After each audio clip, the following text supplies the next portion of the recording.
कि अपने से ज़्यादा खतरनाक आदमी तो कोई दुनिया में है जैसा ना आपने बताया कि उनके ऊपर हमला हुआ था भाई हो गया क्योंकि जब भी उनको इतिहास उठा के देखो आपसे बेहतर कोई नहीं सकता। जब भी उनको आवश्यकता हुई उनको अच्छी दोस्ती नहीं जब भी उनको आवश्यकता हुई तब मैंने मैंने कभी भी इसकी गिनती नहीं कराई किसी की कि मैंने वहाँ साथ दिया यहाँ साथ दिया। लेकिन हमले शायद उसी पे नहीं हमारे ऊपर भी हमले हुए हैं और एक बार नहीं कई बार हमले हुए हैं। मैं विस्तार से आपकी बात का जवाब दूंगा। एक बार नहीं कई बार मेरे ऊपर हमले हुए तब एक बार भी जिनका हमने साथ दिया या जिनका हमने बहुत अच्छे लेवल पे हम तो ये कहते हैं कि भाई ठीक है हमारा फर्ज था समाज के नाते कोई एहसान नहीं है वो किसी के ऊपर कोई एहसान नहीं लेकिन और लोगों को भी तो आना चाहिए। जब सतपाल तंवर को कुछ होता है तो आना चाहिए सामने। फिर जब तथागत गौतम बुद्ध ने हमें मानवता सिखाई है तथागत गौतम बुद्ध ने ये कहा है हिंसा कोई रास्ता नहीं है। अच्छा कहा नहीं कहा है आप बताओ। बाबा साहब अम्बेडकर जी ने हमें संविधान दे दिया कि भाई आप कानून के तरीके से चलो कानून के रास्ते पर चलो तो ये गैर कानूनी रास्ता अपनाना कौन सा ठीक है। भाई मेरी करनी सेना वालों से नहीं बनती बिल्कुल नहीं बनती। करनी सेना की विचारधारा अपनी जगह है सतपाल तंवर की विचारधारा अपनी जगह बिल्कुल। हम अम्बेडकरवादी लोग हैं किसी के अगर सुई भी लग जाए ना तो हमें दुख होता है। हम जो है कभी भी हिंसा का समर्थन नहीं करते। देखो मैं एक बड़ी बात कहता हूँ हम यहाँ के लोकल लोग हैं आप भी लोकल हैं दिल्ली हरियाणा एक कहावत बहुत मशहूर है किसी से ज्यादा दूर जाने से अच्छा भाई रोज लड़ते रहो वो अच्छा है। भाई इनके साथ तो हमारी लड़ाई विचारधारा की है लड़ेंगे आज भी लड़ते हैं कल भी लड़ते रहे हैं आगे भी लड़ते रहेंगे। वो हमें 100 गालियां दे हमारे और भी हमें तरह तरह की बात कह दे भाई हमें मार देंगे काट देंगे कुछ भी कर देंगे। भाई हिम्मत है तो ठीक है करके दिखा दो फिर हम जवाब दे देंगे। लेकिन बात ये है कि जैसे वो लोग हैं वैसे हम क्यों बने। हम अम्बेडकरवादी लोग हैं हम क्यों बने। समता का भाव रखे समानता सिखाई है बाबा साहब ने समानता सिखाई है। अकेले मुझे तो संविधान दिया नहीं अकेले मेरी कौम को दिया नहीं सबको दिया पूरे देश को दिया है। भाई किसी व्यक्ति को तुम एक गैंग के लोग या कुछ बदमाश लोग कोई भी हो सकते हैं भाई वे लोग अगर हत्या कर दें उसकी तो क्या समाज में अच्छा मैसेज जा रहा है। आप बताओ अवस्था फैल जाएगी पूरी। सतपाल भाई आप ये कह रहे हैं कि आपके ऊपर हमले हुए कोई नहीं बोला। चलिए हो सकता है कि आपके तो संगठनों के आपस में लड़ाई झगड़े हो या वैचारिक मतभेद हो कि ये मुझसे मेरा कोई किसी से आपका नहीं है दूसरों का जिन्होंने आपके बारे में नहीं बोला। हाँ। लेकिन हम मीडिया कर्मियों की क्या गलती है भाई हम 22 दिन जेल में रहे हमारे लिए संगठन कोई भी राजनीतिक और सामाजिक संगठन मैं माफी चाहूंगा अंकानी जी। देखो मुझे बाद में पता चला मैं सभी की बात दिल्ली प्रोग्राम में आया था मैं दिल से बोल रहा हूँ पता चला मैं दिल्ली प्रोग्राम में आया था आपने बताया था मुझे पता नहीं चला बिल्कुल भी। नहीं तो भाई देखो आप भी हैं और भी जो बहुजन मीडिया के साथ हैं मैं तो उनकी बात करूँ जिनको पता था वो भी नहीं बोले। उनको पता किसी को पता हो मैं नहीं कह सकता। मुझे अपने कंधों पर भरोसा है मैं किसी दूसरे के कंधे पर रख के क्यों बंदूक चलाऊं। बिल्कुल है ना मुझे अपने कंधे भरोसा है मेरा कंधा नहीं टूटेगा दूसरा आदमी दे जाएगा दगा क्यों भरोसा थोड़ी ना। अब जो नया मामला है जैसे हत्या की गई व्यक्ति इसमें आपको क्या लगता है आपने कहा कि ये पहले होना था दुखद है नहीं दुखद है गैर कानूनी रास्ता अपनाना दुखद है किसी के साथ। और फिर दूसरे बात जिन लोगों ने उसकी हत्या की है भाई उन लोगों की ना तो कोई विचारधारा है ना हमारी तो एक आइडियोलॉजी है ना बाबा साहब अम्बेडकर की आइडियोलॉजी वे चलते हैं अपनी विचारधारा पे चलते रहो। हम हिंसा का समर्थन नहीं करते तो मतलब नहीं करते उसके बावजूद आपके ऊपर हमले हो रहे हैं भाई हो रहे हैं ना। जो लोग हमलावर होते हैं वो किसी के नहीं हो सकते सगे। आप देख लो जिन्होंने उसके ऊपर हमला किया है वो उसी की जाति के लोग हैं जी। आप ये देखो अच्छा कल को कोई बहरूपिया आप एक बात बताओ भाई जी आप अब सवाल लेना बहुत सारे लोग हैं। अब मेरे से मीटिंग होती है किसी की मेरी पीए मैडम उसका आधार कार्ड मांगने के साथ साथ उसका जाति प्रमाण पत्र भी मांगती है। अब हम अपनी इस व्यवस्था में बदलाव कर देंगे। मेरी पीए मैडम खड़ी है साथ में वो सुन लेगी। हम इस व्यवस्था में बदलाव करेंगे क्योंकि हमें खुद सीख मिली है। हम अब सिर्फ जाति प्रमाण पत्र नहीं लेंगे जो आदमी गेट से भीतर आएगा सतपाल तंवर से मिलने के लिए उसकी जांच भी करेंगे। अच्छा एक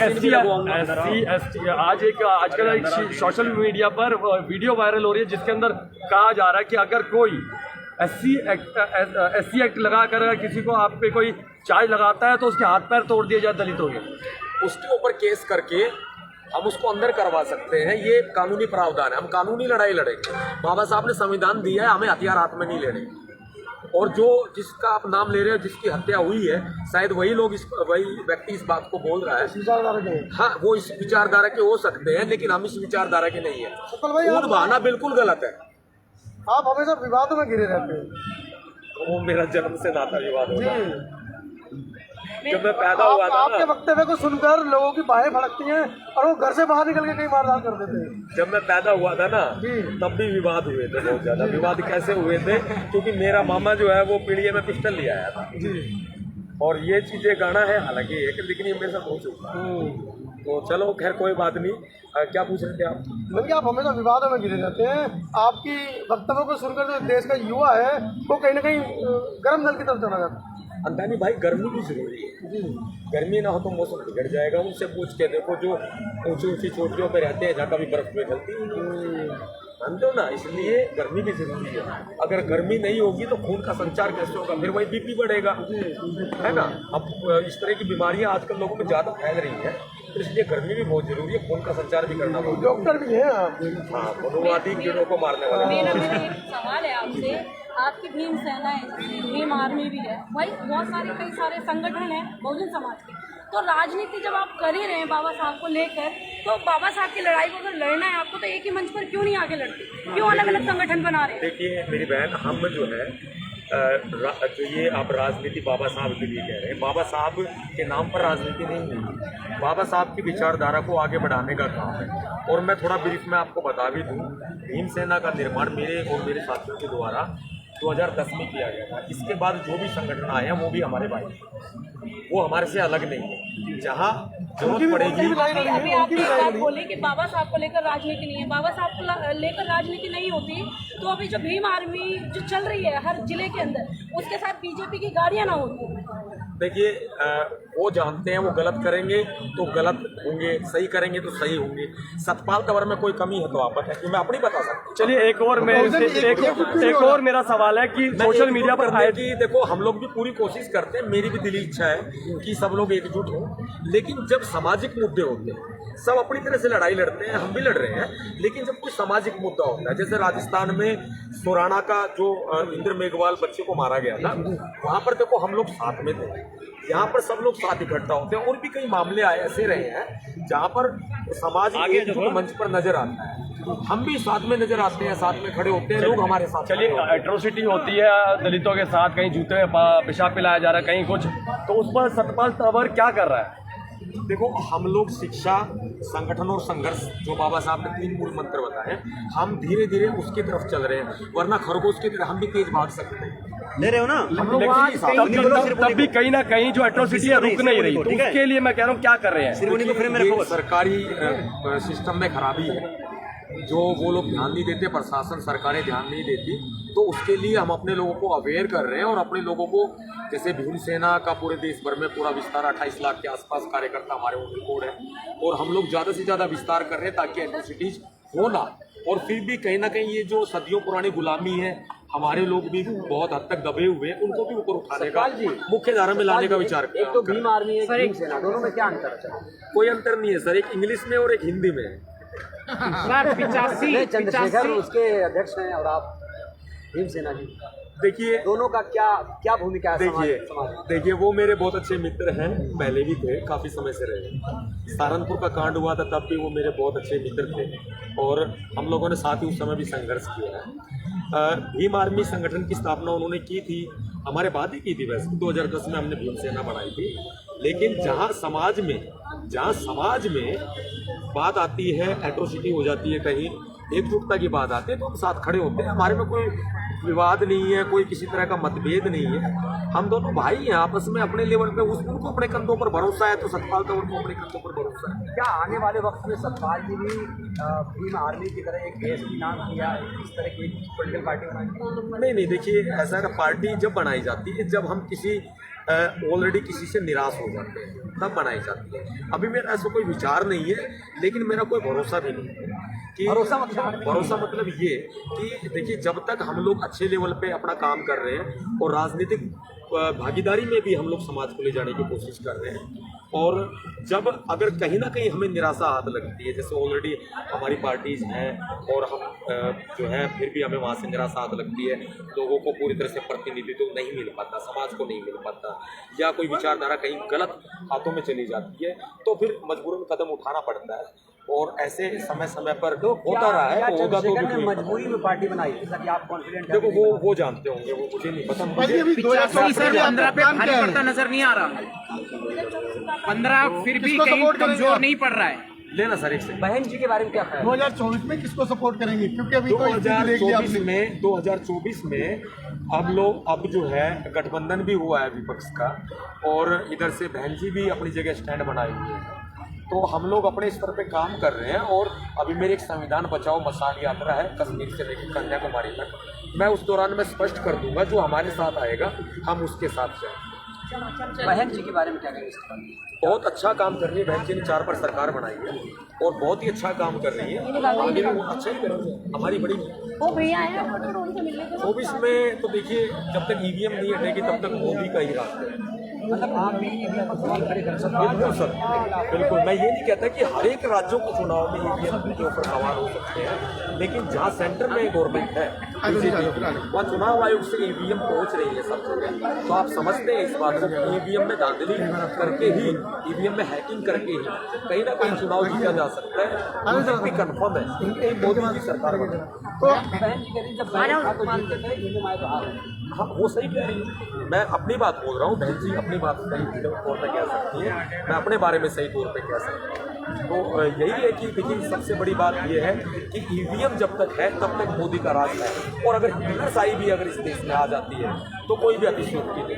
तो ईवीएम हटाने की प्रेस क्यों नहीं कर रही? चंद्रशेखर के साथ या बहन जी के साथ? मैं किसी के साथ नहीं हूँ, मैं खुद के साथ हूँ और बाबा साहब की विचारधारा के साथ हूँ। मैंने आपको बताया भी है, प्रेस को भी बताया है कि हम लोग संविधान बचाओ मशाल यात्रा कर रहे हैं। आपकी पार्टी है बहुजन समाज पार्टी, मान्यवर साहब काशीराम जी की बनाई हुई, हमें कोई निराशा हाथ लगेगी तो सोचेंगे। जब तक अभी निराश नहीं है सतपाल जी। देखिए छोटे मोटे होते रहती है निराशा, उससे फर्क नहीं पड़ता। अभी कोई ऐसी कोई बात नहीं है, आगे कुछ होगी तो बताएं। हरिपर्दा नजर नहीं आ रहा, संविधान भी है, नवाज सत्ता मैं आपको बताता हूँ क्यों नहीं नजर आता। मैं पते की बात सिर्फ अपनी कुछ सेकंडों में पूरी करूंगा। वो इसलिए नजर नहीं आ रहा कि हम लोग सड़कों पे लड़ते हैं, अपनी बातों को नहीं मनवा पाते। हमारे लोग एमएलए एमपी होते हैं तो हम अपनी बातों को नहीं मनवा पाते, लेकिन कोई विपक्षी पार्टी में यानी कि हमारी धुर विरोधी पार्टी बीजेपी में कोई एमपी एमएलए या मंत्री होते हैं, वो अपनी बात को मनवा करके अपना जो है महापुरुषों के कामों को भी करवा देते हैं। हम जिस जगह पर खड़े हुए हैं, पूरे 70-75 साल तक कांग्रेस ने इस जगह की अनदेखी की। 2003 में अटल बिहारी वाजपेयी की सरकार ने इस जगह को अधिकृत किया, अपने अंडर में लिया। 2016 के अंदर इस जगह की आधारशिला रखी गई और 2018 में प्रधानमंत्री नरेंद्र मोदी ने इस जगह का उद्घाटन कर दिया। अब हम लोग कोशिश कर रहे हैं, सुप्रीम कोर्ट में लग गई ना, अब संसद भवन में भी लगी। कब देखो, मैं तो डिसाइड नहीं करा, मैं बीजेपी को सरकार तो देगी, मैं बीजेपी का विरोधी है ना, मैं तो डिसाइड नहीं करूंगा, ये तो वो बताएं। आने वाले दिनों में क्या सतपाल जी लोकसभा का चुनाव लड़ेंगे? मेरा कोई भरोसा नहीं है, मैं लोकसभा का भी चुनाव लड़ सकता हूं। बार-बार कहते हैं आप मेरा भरोसा नहीं, इसका मतलब मैं मोदी के खिलाफ भी चुनाव लड़ सकता हूं। तो आप पे लोग कैसे भरोसा करेंगे? आपको भरोसा मेरा कोई भरोसा नहीं है कि मैं कब क्या कदम उठा लूं, सेल्फ कॉन्फिडेंस यही है कि मैं कब क्या कदम उठा लूं। और बड़ी बात है, सुनिए सर, बड़ी बात है कि जैसे मैं प्रधानमंत्री मोदी के खिलाफ भी चुनाव लड़ सकता हूँ, लोकसभा भी लड़ सकता हूँ। वाराणसी से बड़ी खबर, वाराणसी से सतपाल जी चुनाव लड़ सकते हैं 2024 में। बिल्कुल लड़ सकते हैं, कोई विश्वास नहीं है जी। अगर हम लोग पूरे अपने अच्छे तरीके से अगर हम लोग तैयारी करेंगे और तो ऐसी बातें टक्कर भी देंगे। टक्कर दे देंगे मोदी जी को? बिल्कुल, उसमें कौन सी बड़ी बात है। जीत जाएंगे। योगी जी के खिलाफ लड़ चुके हैं चंद्रशेखर, जमानत जब्त हो गई थी। जो कोई नहीं करता वो सतपाल तंवर करता है, इसीलिए मैंने बोला। आप अपनी लोकप्रियता का लाभ क्यों नहीं उठा लेते? मैंने लाभ उठाना नहीं सीखा, हालांकि मान्यवर साहब काशीराम जी ने कहा है अवसरवादिता सीखो, लेकिन मैंने कभी अवसरवादिता नहीं की है। लोकहित में मैं नहीं करूँगा। आपको लोकसभा जाना चाहिए, लोग कह रहे हैं। देखिए, जाना चाहिए वो बाद में सोचेंगे सर। अभी और भी लोगों की लड़ाई लेंगे, जब सब कहेंगे तब। इस पार्टी से लड़ेंगे वैसे? मैं किसी पार्टी में नहीं जाऊँगा। निर्दलीय हिसार ठोक देंगे। कुछ भी हो सकता है, कुछ भी हो सकता है। कुछ भी हो सकता है। समाजवादी पार्टी, कांग्रेस पार्टी नहीं, ये सब चोर हैं। ये सब चोर। बहुजन समाज पार्टी भी चोर है। नहीं, वही आपने कहा। बहन जी के साथ है ना, बहन जी के साथ। देखिए, मैंने नहीं देखा तो मैं क्यों विश्वास करूं? सतपाल जी बहन जी के साथ है ना? नहीं, साथ है, बिल्कुल साथ है भाई। मैंने किसी को अपनी आंखों से नहीं देखा, चाहे वो बहन जी अगर गलत भी कर रही है तो मैंने अपनी आंखों से तो नहीं देखा ना। मैं दूसरों की बात पे क्यों भरोसा करूं? चंद्रशेखर के बारे में एक बात लोग करते हैं कि चंद्रशेखर अब बहुजन समाज का वोट काट रहे हैं। राजस्थान में गए, मध्य प्रदेश में गए, जमानत जब्त करा ली, बहुजन समाज पार्टी को हरवा दिया, लोग कह रहे हैं। हर शरीर के अंदर एक आत्मा होती है। कोई लोग विश्वास करते हैं और कोई नहीं करते। लेकिन क्या होता है कि आप कोई भी काम करेंगे तो कोई काम अब दुनिया से अलग हटके हो जाए तो उसमें क्या होता है कि अकेले में हमारे अंदर से खुद में खुद फील होता है कि हमने अच्छा किया या बुरा किया। हमें खुद फील होता है ये हमने यार अच्छा नहीं किया, यार ये हमने अच्छा किया। वो खुद जानता है वो अच्छा कर रहा है या बुरा कर रहा है। मैं नहीं बताऊंगा उसके बारे में, वही बताएगा। दोस्ती है, कोई बात नहीं, दोस्ती है, समाज का भाई।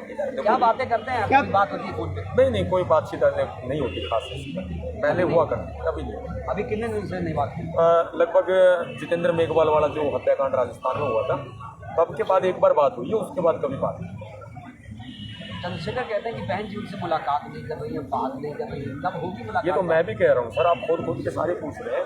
6 महीने से, ये सब लोगों के सवाल है, मुझे कमेंट आते हैं। 6 महीने से मेरी पीए मैडम लगातार कोशिशें कर रही हैं कि उनसे अपॉइंटमेंट ली जाए बहन जी से, लेकिन उन्होंने मुझे अभी मुलाकात का समय नहीं दिया है। सतपाल तंवर जी बहन जी से मुलाकात करना चाहते हैं, बात करना चाहते हैं, लेकिन अभी तक अपॉइंटमेंट नहीं मिला। और अभी इसमें कोई हमें निराशा नहीं है। मैंने शुरू में बोला, कोई बात नहीं, कोशिश करते रहेंगे। अब कोई बात नहीं, कोशिशें जारी है। और सेकंड में आप क्या कहेंगे मिलकर? जब यूपी का चुनाव हुआ मिलकर था, क्या कहेंगे? बात करेंगे, राजनीतिक भागीदारी की बात करेंगे। हम लोग समाज की राजनीतिक भागीदारी हो, भीम सेना को भी राजनीतिक भागीदारी जो है वो बसपा में नहीं, ऐसा तो नहीं धमकी दे देंगे हम ही पार्टी बनाएंगे अगर कुछ नहीं, ऐसी कोई धमकी नहीं है। बनाएंगे तो ठोक बजा के बनाएंगे, छुप के नहीं बनाएंगे। आप अभी बसपा की बात करते थे कि बसपा में भीम सेना की भागीदारी। हाँ, हो जाए, अच्छी बात है। छोटी छोटी पार्टियों में बच रही है, समाज आपका बिखर रहा है, वोट आपका बिखर रहा है, एकजुट कैसे हो पाओगे? देखिए, ये समाज को सोचना है। बीजेपी की सरकार बिना दलित वोटों के बन ही नहीं सकती। पार्टियों को क्या दोष है? पार्टियों का क्या दोष है? बिना दलित वोटों के बीजेपी की सरकार बन ही नहीं सकती। कन्वर्सेशन कैसे होगा सर? वोट कैसे जा रहा है उनके पास? वोट इसलिए जा रहा है क्योंकि हमारे लोग उनकी सरकारों में एमएलए एमपी बन रहे हैं, क्योंकि वो लोग काम करवा रहे हैं। हम जिस जगह पर खड़े हैं वो भी बीजेपी के द्वारा बनाई गई है। हम कैसे भूल जाएं? सर, बीजेपी के द्वारा सरकारों में हमें काम टाइम में करना बनाई गई, पड़ेगा। इसलिए बीजेपी के द्वारा। अगर आपकी सरकार होती तो आपके टाइम में बनता है। सरकार नहीं है तब भी हमें काम करवाने पड़ेंगे। आप लोग पार्टियां अलग अलग बना के बट रहे हो। सबसे बड़ी वजह तो आप लोगों की है। देखिए सर, सारी कमी आप लोगों की है। देखिए सर, मीडिया का सवाल आपका जायज है, आप मेरे भाई हैं, जायज है बिल्कुल। ये जो आप कह रहे हैं अलग अलग पार्टियां बना के बटे हुए हैं, ये सतपाल तंवर ने कोई पार्टी नहीं बना रखी। आप मुझे नहीं कह सकते। गठन पहले आपने भीम आर्मी का गठन आपने किया था। बिल्कुल सर, हमने वो भीम आर्मी का गठन करने के बाद आजाद समाज का गठन हुआ है, तो वो आपके पद चिन्हों पे चल के ही नई पार्टी बनी है। देखिए, ये बदलाव समाज में होते रहते हैं, इतिहास भरा पड़ा हुआ है। अगर पार्टियां नहीं बनेंगी तो आने वाले समय में बच्चे इतिहास में क्या पढ़ेंगे? पार्टियां क्यों बनाओगे? आप उसी पार्टी में क्यों नहीं लीडर बन के निकलते हो? आखिरी सवाल मेरा, हमें कोई मौका देगा तो हम पीछे नहीं हट रहे। उसके लिए हम बहन जी से मुलाकात का प्रयास कर रहे हैं। बहन जी से मुलाकात का प्रयास जारी है। सतपाल जी कोशिश कर रहे हैं, उम्मीद करते हैं बहुत जल्द बहन जी सतपाल तंवर जी से मुलाकात करेंगे। आखिरी सवाल, अगर मुलाकात के दौरान एक ऑफर आ जाए, जाइए सतपाल लड़ लीजिए नगीना से चुनाव, तो क्या करेंगे? मैं टिकट पे चुनाव नहीं लड़ूंगा प्लीज के लिए, कभी भी नहीं। अब भी नहीं, कभी नहीं। मुलाकात करेंगे। हमारे जो भीम सैनिक हैं और बहुतायत संख्या में है, उन लोगों की राजनीतिक भागीदारी पार्टी के अंदर होनी चाहिए। उनके लिए, सिर्फ और सिर्फ उनके लिए। मैं खुद चुनाव है, मुलाकात हो जाएगी। देखिए, उम्मीद है अभी यूपी के विधानसभा चुनाव के उस दौरान में सतीश चंद्र मिश्रा जी से लगातार बातचीत करने के लिए मेरी पीए मैडम ने अपॉइंटमेंट मांगी थी। उस दौरान भी, अभी 6 महीने की बात अलग है और उस समय की बात अलग है, उस दौरान भी अपॉइंटमेंट मांगी थी काफ़ी, लेकिन सतीश चंद्र मिश्रा जी ने व्हाट्सएप के मैसेजेस किए ऐसे उन्होंने कोई जवाब नहीं दिया था। हो सकता है उस समय इलेक्शन में बिजी हो, लेकिन अभी तो बिजी नहीं है। तो मैं उम्मीद करता हूँ कि हम लोग सभी लोग मिलकर, चाहे वो बहुजन समाज की कोई राजनीतिक पार्टी हो या राजनीतिक संगठन हो, मजाक हो, हम सभी लोग मिल करके समाज के लिए कुछ अच्छा करें। और चुनाव में भागीदारी बाबा साहब ने कहा है, मैं नहीं कह रहा, मान्यवर साहब काशीराम ने कहा है, मैं नहीं कह रहा। Thank you.